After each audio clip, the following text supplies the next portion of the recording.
PSSI memutuskan memindahkan lokasi pertandingan kualifikasi Piala Dunia 2026 antara Timnas Indonesia kontra Timnas Brunei Darussalam.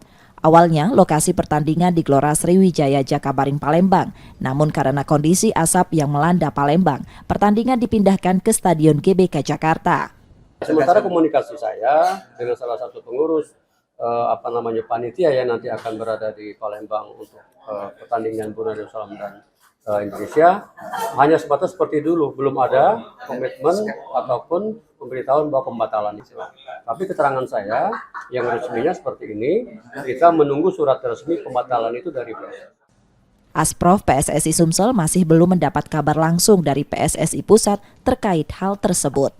Nur Muhammad, Kompas TV, Palembang, Sumatera Selatan.